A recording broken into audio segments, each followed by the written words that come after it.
They funded wars on both sides and still won. They lent money to kings who couldn't say no and built a banking empire that outlasted every empire it financed. This is the Rothschild story, and it starts in a Jewish ghetto in Frankfurt, where Jewish families were legally trapped, not allowed to own land, not allowed to farm, only allowed to do what Christians considered beneath them: money lending, the one job nobody wanted. That became the foundation of a $1 trillion legacy. Frankfurt, 1744. Mayer Amschel Bauer is born. His family home has a red shield on the door. In German, red shield is Rothschild, Rothschild. That red shield becomes one of history's most powerful symbols. Mayer's father is a money changer and trader.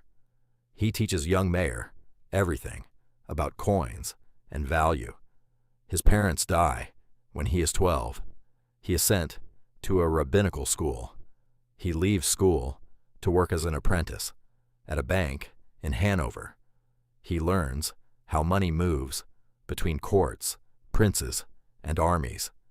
He returns to Frankfurt and opens a small coin and antique shop. Then he finds his target, Prince Wilhelm IX of Hesse. Wilhelm is one of the richest men in Europe. He made his fortune renting soldiers to Britain during the American Revolution. Mayer spends years getting close to Wilhelm. He sells Wilhelm rare coins at favorable prices. He flatters, he advises, he makes himself indispensable. In 1769, Wilhelm grants Mayer the title of Court Jew, official financial agent to the royal court. This gives him legitimacy no ghetto resident had ever achieved. He can now move through society with the power of royal backing. Now, Mayer needs a system. He has 10 children, 5 sons, and Mayer has a plan for each one. Send one son to each major financial capital of Europe. Build a banking network spanning all of Europe. Keep everything in the family, always. They even arranged marriages between cousins to keep wealth inside the family. This wasn't just a family, it was a corporation. Then Napoleon changes everything. 1806, Napoleon invades Hesse. Prince Wilhelm flees. He leaves his fortune with Mayer for safekeeping.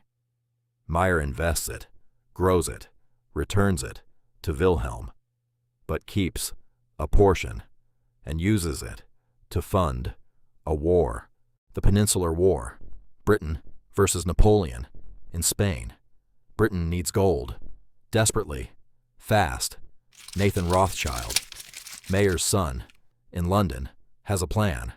He smuggles gold across Napoleon's blockaded Europe, using a network no one else had. The Rothschild courier system, private messengers, faster than any government, postal service.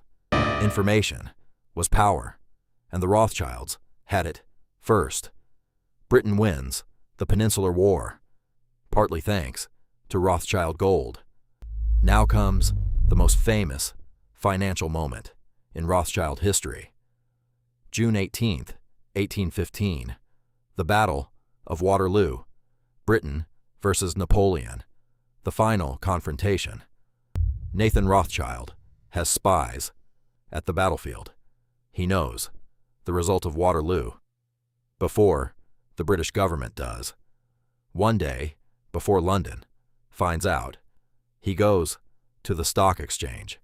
He stands at his usual pillar, expressionless, then starts selling British government bonds. The market reads it as a signal. Britain must have lost. Everyone sells. Bonds crash. Nathan's agents quietly buy everything at rock-bottom prices. The next day, The news arrives. Britain won at Waterloo. Bonds rocket back up. Nathan's portfolio multiplies. In one day, Nathan multiplies the Rothschild fortune 20 times. One trade, built on information nobody else had. After Waterloo, Nathan becomes the most powerful banker in Britain. The British government borrows from him, not the other way around. Now, Mayer Amschel Rothschild is dying. 1812, his last instructions to his sons have 3 rules.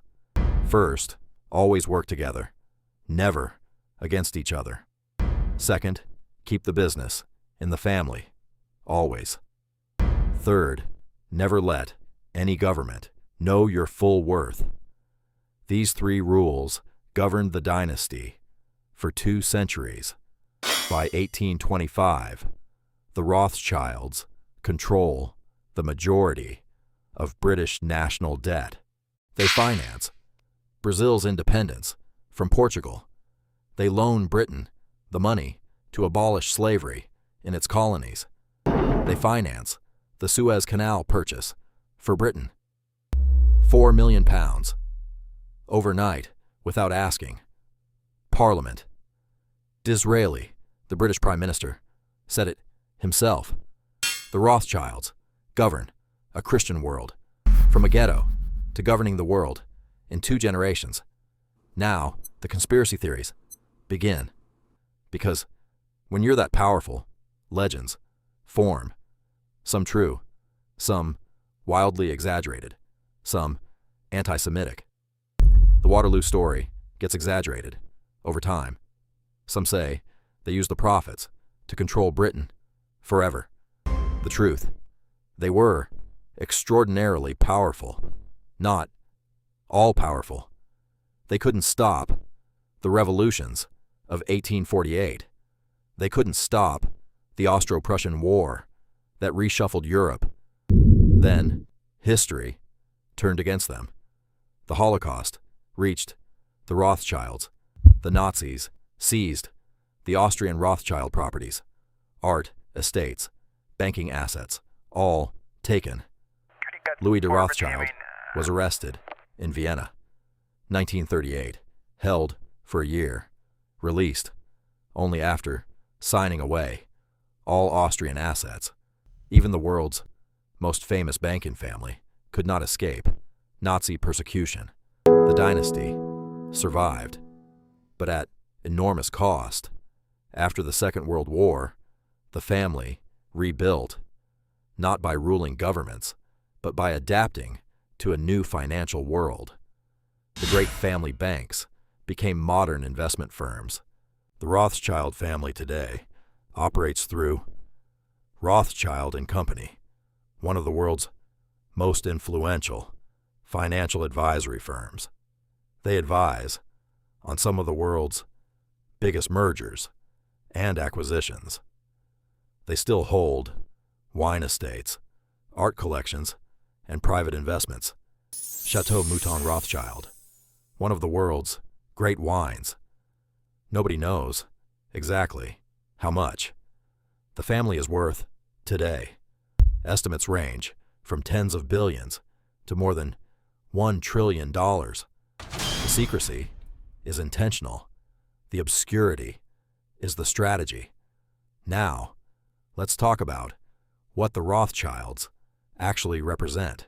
They are proof that information is more powerful than armies. They are proof that networks beat individuals.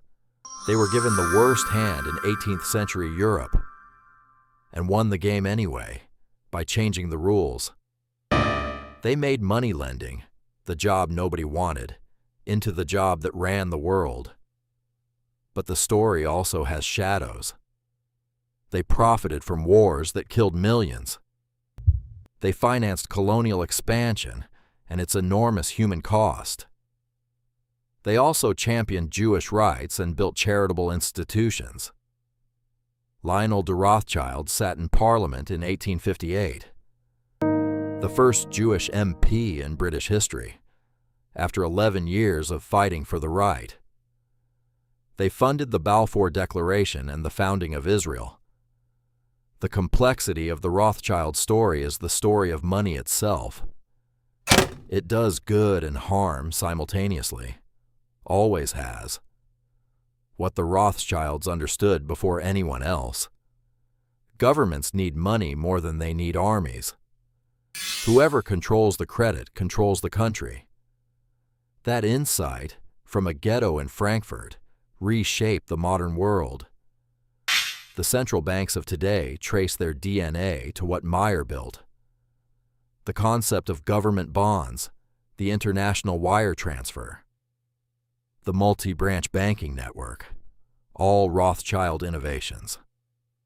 Every time you wire money internationally, a Rothschild ghost is in the machine.